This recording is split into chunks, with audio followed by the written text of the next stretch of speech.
Saya atas nama pemerintah juga menyampaikan bahwa makna yang tersirat di dalam rancangan undang-undang itu ada 3, yaitu yang menyangkut masalah kedudukan TNI yang sebetulnya ini bukan masalah baru tapi sudah tercantum di dalam Undang-Undang TNI pasal 3 tentang kedudukan TNI.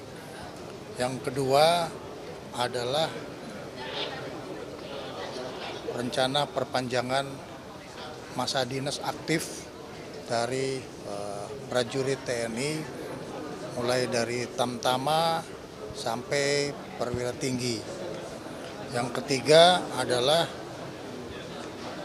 penugasan prajurit TNI di luar atau yang saya sebut sebagai di kementerian dan lembaga. Sebagaimana kita semua tahu bahwa dalam undang-undang sudah tercantum 15 institusi yang bisa diduduki oleh prajurit aktif TNI yang seperti yang ada di dalam Undang-Undang Nomor 34 yang sekarang sedang berlaku. Sedangkan untuk revisinya ini Presiden Republik Indonesia selaku Panglima tertinggi juga telah memberikan petunjuk kepada Menteri Pertahanan untuk para prajurit TNI yang akan ditugaskan di kementerian dan lembaga itu harus pensiun, yang kita sebut pensiun dini. Setelah pensiun baru kita usulkan ke kementerian dan lembaga yang dimaksud. Tentunya sesuai dengan kapabilitas dan eligibilitas. Dengan kata lain harus terukur dan yang paling penting dia loyal kepada negara dan bangsa. Seperti halnya sebagai prajurit TNI aktif yang memegang teguh Sabta Marga dan Sumpah Prajurit. Ini akan dibahas di dalam Panja yang akan dipimpin sendiri oleh Ketua Komisi 1 DPR RI dan masing-masing Menteri Hukum juga menugaskan eselon 1-nya, sedangkan Menteri Keuangan juga menugaskan eselon 1-nya, Menteri Sesnek juga menugaskan eselon 1-nya, sedangkan Menteri Pertahanan menugaskan Sekjen Kementerian Pertahanan untuk memimpin kelompok kerja yang akan membahas 3 pasal yang akan dibahas dengan harapan bahwa ini bisa selesai pada bulan Ramadan, bulan suci, dan juga kita harapkan ini selesai sebelum reses para anggota DPR. Ya teman-teman, itu yang saya perlu sampaikan. Saya tidak memberi penjelasan panjang karena kita belum sampai kepada substansi yang perlu penjelasan. Rapat perdana panja ini direncanakan kapan Pak? Tanggalnya sudah ada Ya, atau gimana? schedule ini akan ditentukan oleh Ketua Panja, yaitu Ketua Komisi 1. Jadi kami menyesuaikan, tapi kami siap menjalankan. Pak, kemarin kan juga ramai soal pencabutan larangan berbisnis untuk TNI ya Pak. Apakah itu juga masuk dalam DIM Pak? Nah, itu tidak termasuk di dalam pasal yang akan dibahas. Pasal itu Tetap. Selain dari 3 pasal yang kita sebutkan itu, semuanya berjalan secara terukur semua. berarti TNI tetap dilarang berbisnis Pak? Ya. Yang dilarang itu orangnya, ya kan bisa dilihat di dalam klausulnya ya. Pak Menteri, soal kedudukan TNI nanti di bawah langsung Presiden, apakah akan juga dibahas di dalam RUU TNI? Karena tadi disinggung oleh TNI itu secara operasional kedudukan di bawah presiden. Ya. Tetapi dalam hal kebijakan organisasi, kebijakan strategi, dukungan administrasi serta anggaran itu di dalam Kementerian Pertahanan. Ya, tapi kendali Tentara Nasional itu ada di bawah presiden. Jadi tidak akan dibahas di dalam revisi ini berarti ya, Pak? Sangat terukur pembahasannya.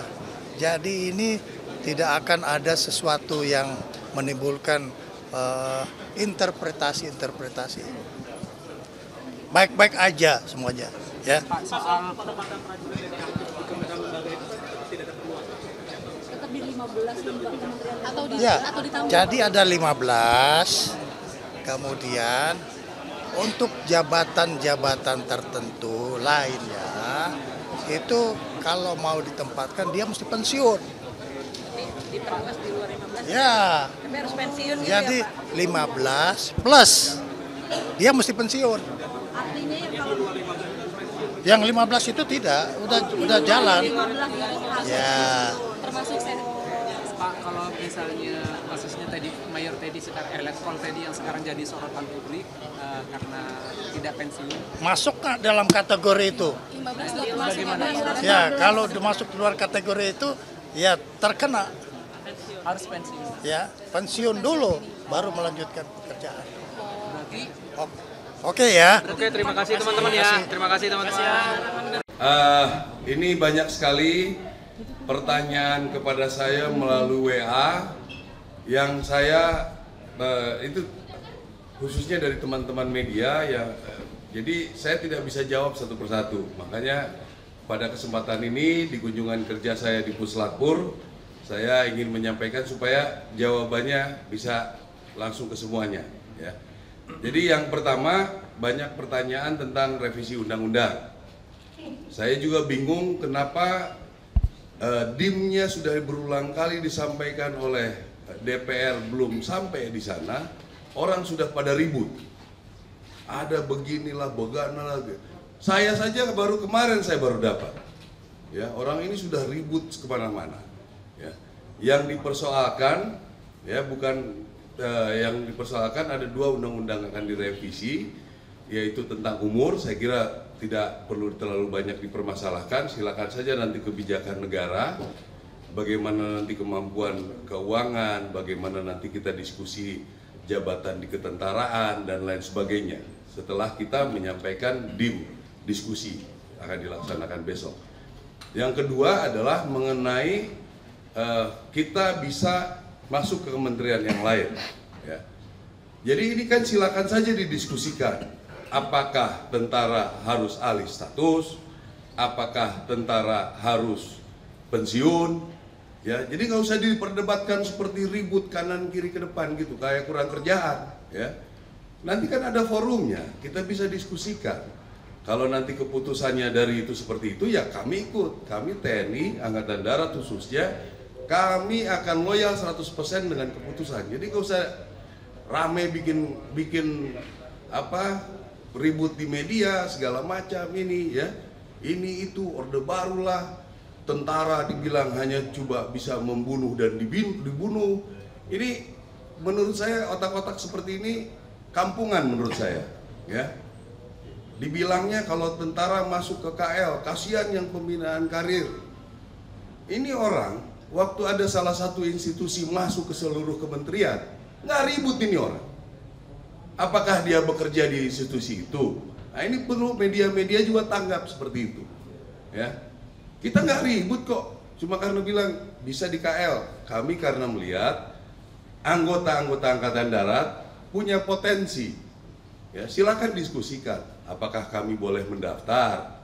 Ada sidangnya, ditentukan oleh presiden, silakan saja, tapi jangan menyerang institusi, ya. Apalagi itu yang tadi saya bilang, ada institusi yang masuk ke semua kementerian lembaga, dia nggak ribut, ya kan?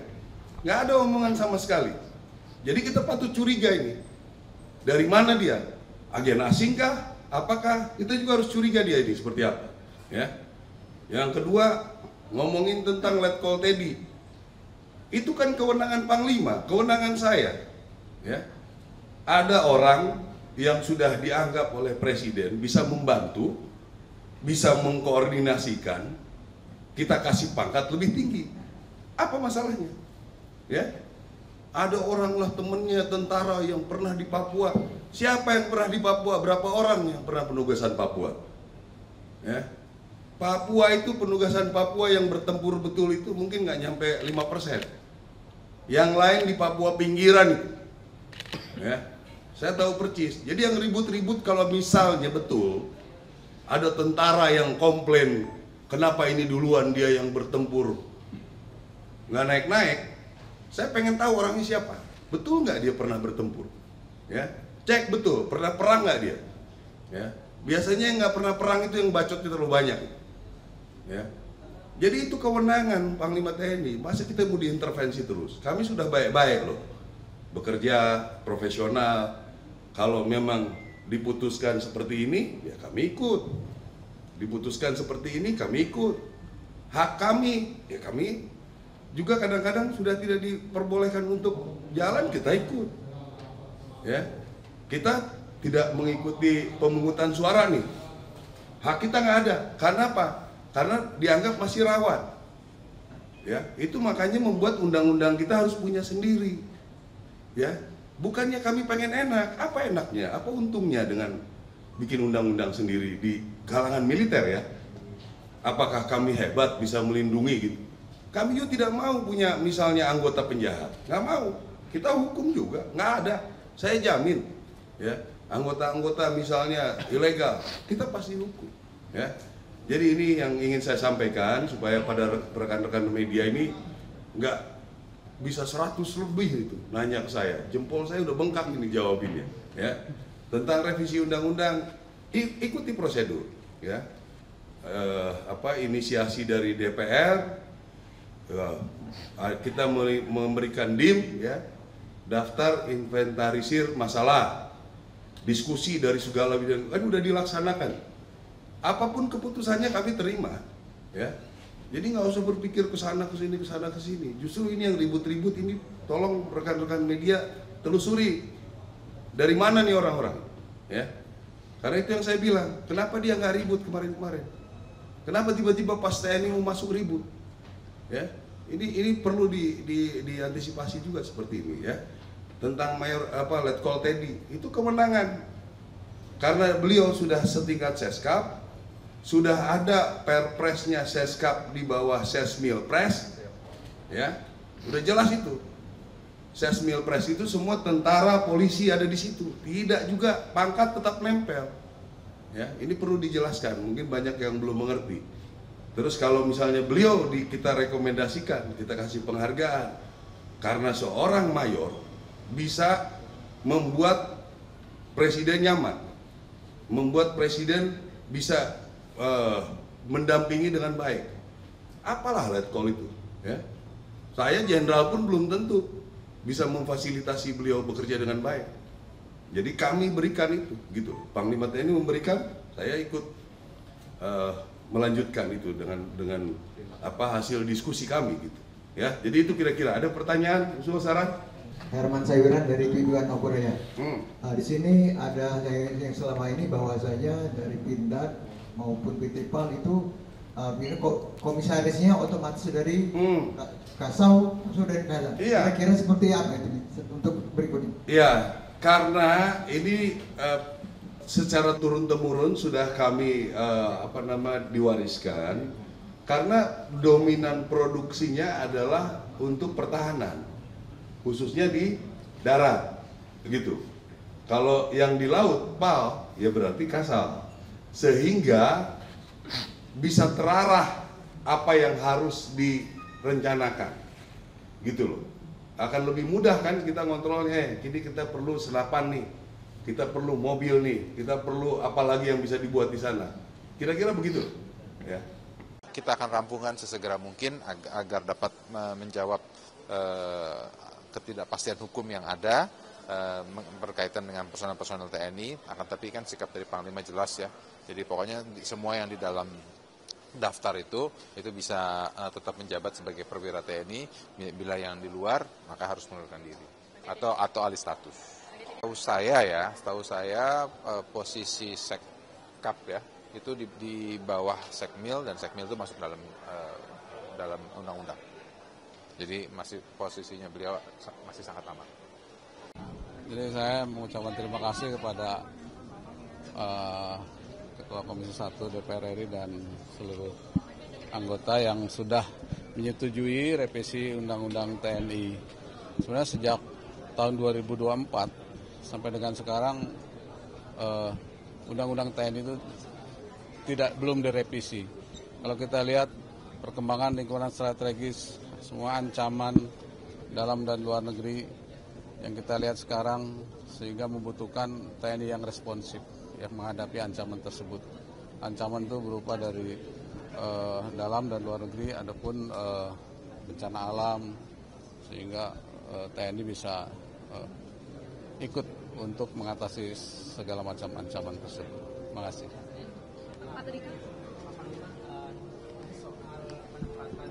TNI di kementerian lembaga kan kemarin diusulkan ada 15 kementerian lembaga ya. Kalau di luar itu kan harus pensiun. Artinya kalau sekarang nanti di luar itu berarti nanti TNI yang masih menempati sekarang kan masih ada yang di Kementan, itu apakah akan ditarik ke Mabes TNI atau seperti apa? Ya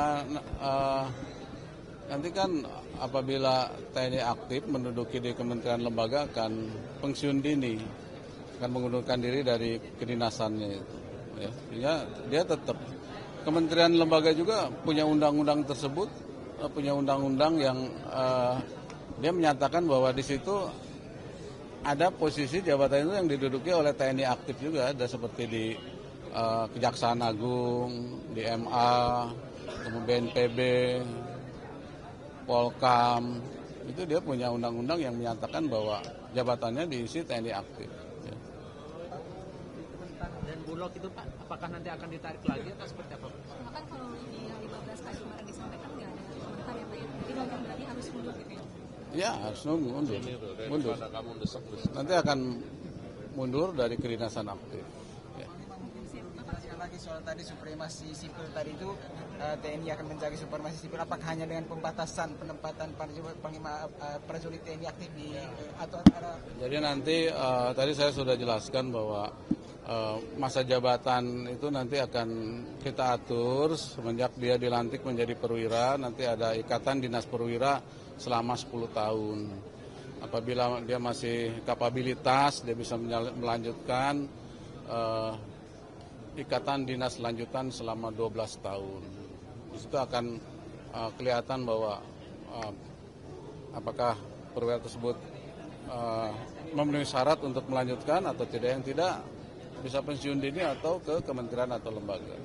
Bapak kemarin juga dipertanyakan sama anggota DPR juga Komisi 3 kalau kemarin surat perintah untuk Mayor Teddy, Letkol Teddy ini kenapa diputuskannya melalui surat perintah bukan surat keputusan. Ini kira-kira apa sih pertimbangannya mungkin? Jadi jabatan Seskap itu kan eselon 2. Eselon 2 itu bisa dijabat oleh maksimal bintang 1. Pak, itu kalau misalkan posisinya sendiri itu gimana? Kan kalau sebelumnya Pak Hasan Nasrullah bilang sekarang mungkin Sesmil juga ya Pak. Jadi apa kalau masuk 15 kementerian kali itu atau sebaiknya harus mundur juga atau gimana Pak? Ya, di Sesmil kan dijabat oleh militer aktif. Makanya tadi saya bilang, jadi setiap kementerian dia punya undang-undang sendiri yang menyatakan bahwa jabatan tertentu dijabat oleh militer aktif. Ya, makasih. Itu kenapa Pak? Ya, jadi Seskap itu kan eselon 2. Eselon 2 dia maksimal bisa dijabat oleh TNI aktif bintang 1. Yang jelas dari undang-undang ini kami dan Panglima dan Pak Menhan sepakat untuk memperbaiki. Kalau untuk yang sempurna mungkin tidak akan pernah ada. Jadi memperbaiki dan ini untuk menyongsong TNI kita masa depan. Oke ya, terima kasih ya. Terima kasih. jabatan didapat itu gimana Pak? Ya tadi itu, jadi masa jabatan perwira itu kan diatur melalui Perpang ya nanti. Jadi kalau kita lihat sekarang, Letnan 2 ke Letnan 1 itu 4 tahun. Ya. Nanti akan kita buat 3 tahun. Kemudian jabatan seorang Danyon nanti akan lebih muda dia. Mungkin 33 tahun. Kemudian Danbrik 43 tahun, sehingga dia lebih energik untuk menjabat satuannya. Dan nanti akan mengerucut. Ya.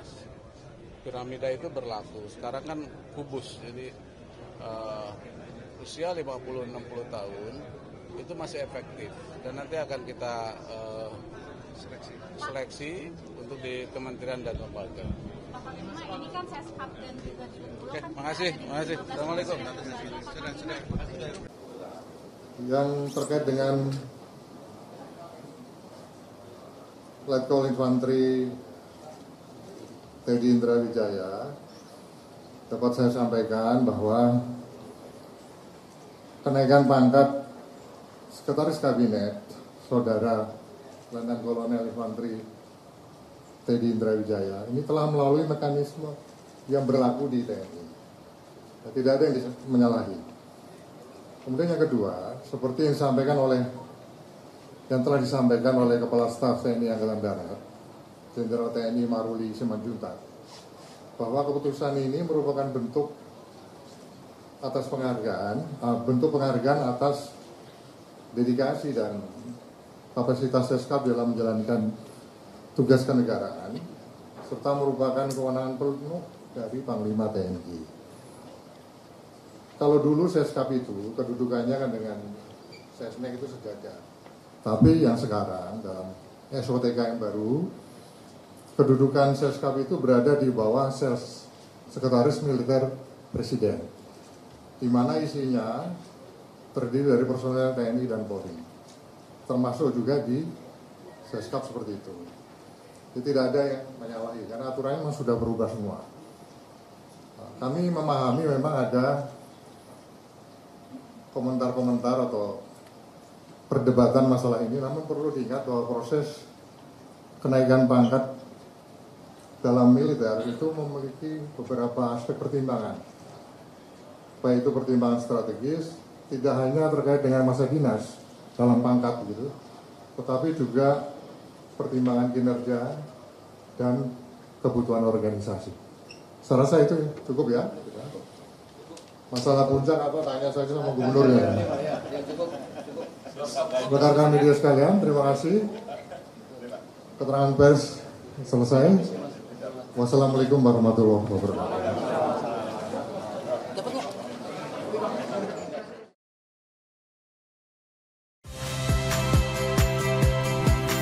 Saya Tifa Solesa. Saksikan program-program Kompas TV melalui siaran digital, pay TV, dan media streaming lainnya. Kompas TV, independen, terpercaya.